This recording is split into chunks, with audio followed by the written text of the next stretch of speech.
Um, wow. This game came out of absolutely nowhere. Now, I don't know about you, but Granblue Fantasy Relink wasn't on my radar at all.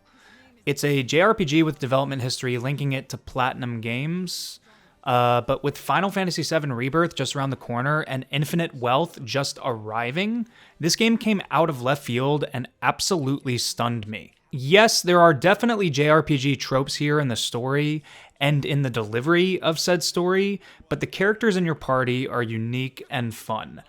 The Platinum influence is all over the combat in this game as well. It's really the main attraction in this game.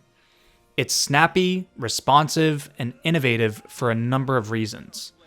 The gameplay hinges on the uniqueness of each character in your roster. They all have diverse playstyles and special skills.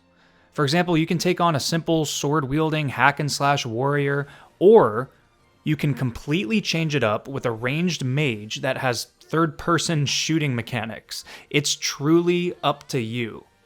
And this diversity is something that definitely separates Granblue Fantasy Relink from other action JRPGs in the same sort of sphere. There's also this risk-reward arts level system that encourages you to be patient with your special attacks and to weave in regular moves in between. It's honestly pretty addicting. There's multiplayer as well, although admittedly I haven't tested it out. The other kind of bittersweet thing about Granblue Fantasy Relink is the length of its campaign. Normally JRPGs clock in at around 45 to 65 hours, give or take.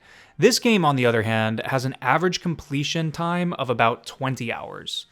It depends on you if this is a good thing or a bad thing. Me personally, I sometimes struggle to finish the massive 100-hour RPGs and end up starting over multiple times before finally beating one. So I actually loved the shorter runtime.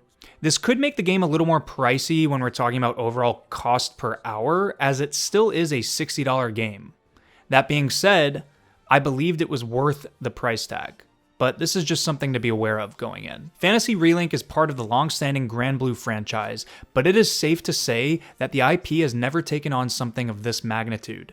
So I went in with skepticism. I've played a lot of action RPGs, especially over the last couple of years, but I wasn't ready for this game to knock it out of the park. And that it does. It's not without its flaws, but Granblue Fantasy Relink is definitely an RPG that surprised me.